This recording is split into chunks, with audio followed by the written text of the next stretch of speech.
Hey guys, what's going on? So today we will review the great lens, that is the Olympus 45mm f1.8 lens for micro four third sensors.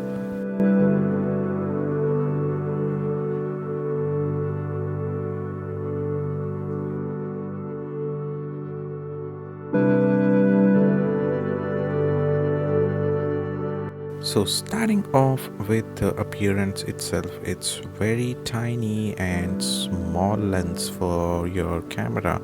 So if you're one of the user who's just switching from a full frame camera to a micro four third, then you may just feel this as a small toy that you used to play while you were a kid.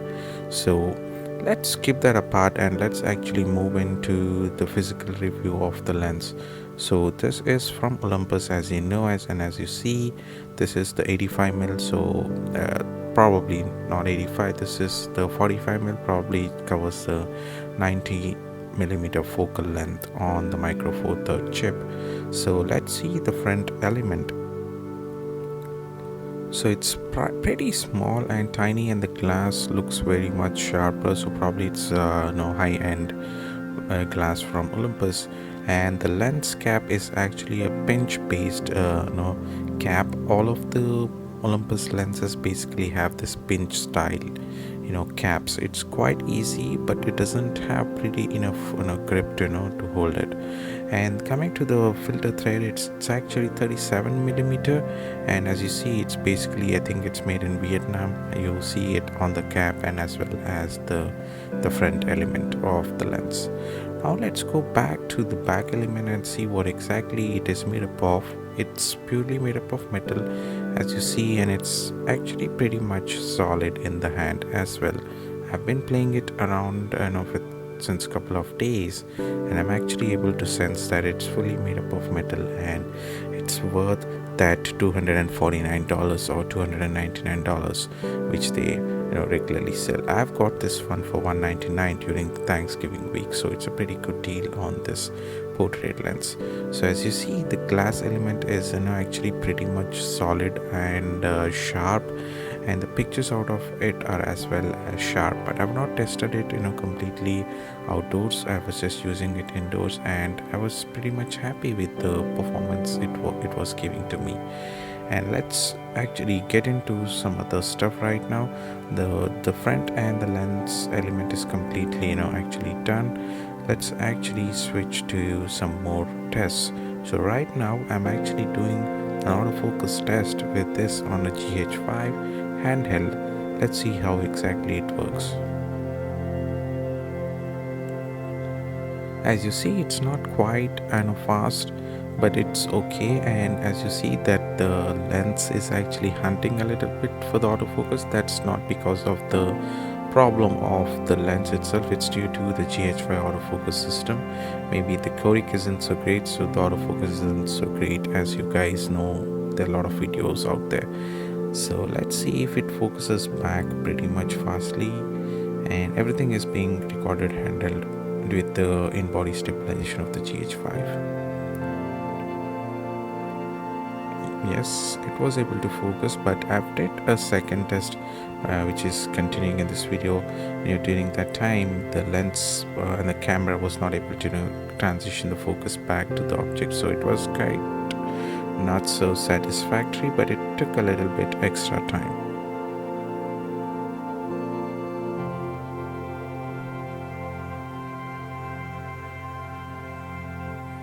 So right now I'll just go back, and you will be able to see that the autofocus doesn't transition back to the object where the focus is actually on, and it should be, because there's nothing else in front of the camera. It should generally focus on it, but as you guys know, probably it doesn't work as you expect on the GH5. So this was just a small video. I'll do some more videos on this combination in the upcoming few days, but right now let's actually focus to the next aspect, that is a photo aspect, and let's see how sharp this lens is indoors. So both were done indoors.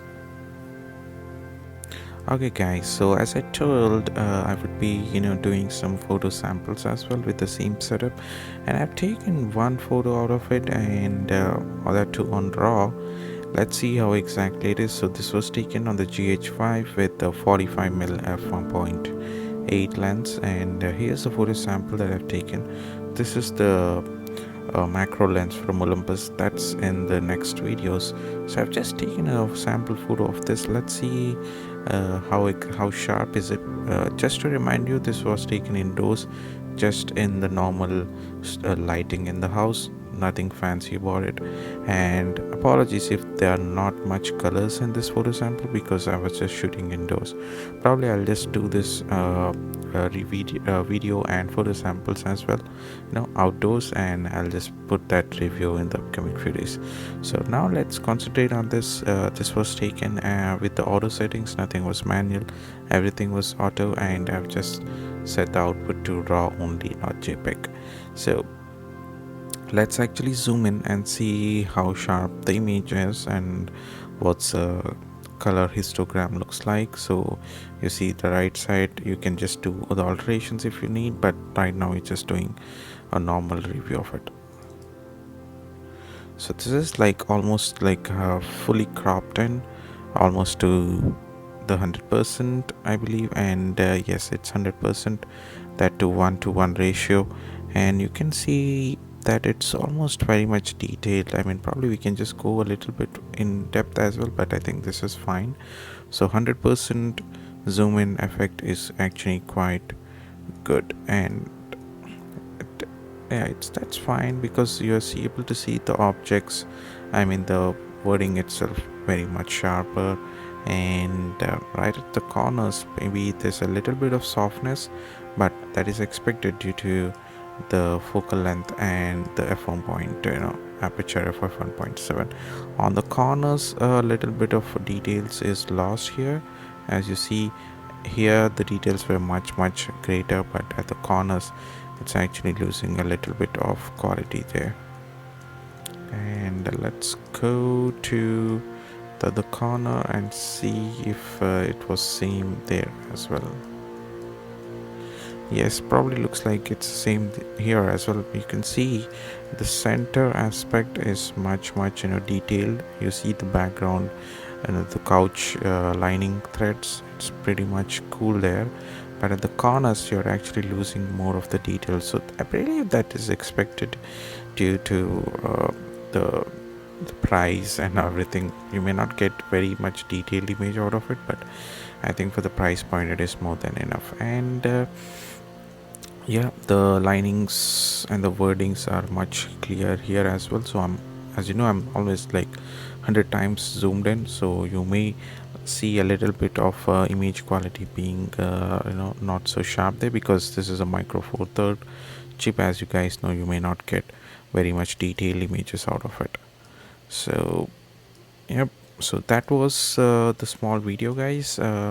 Just I'm not gonna give you any suggestions, it's just my review. You can just take the positive and negatives out of it. So I'll probably do some more videos in the upcoming few days on this setup outdoors as well. Then we'll just come to a conclusion if spending that $240 is actually worth on this or not. So with that, I would just like to end this video, guys. I hope you have liked this video. Please do like and thumbs up this if in case you liked it, and just subscribe to my channel. Thanks. Bye bye.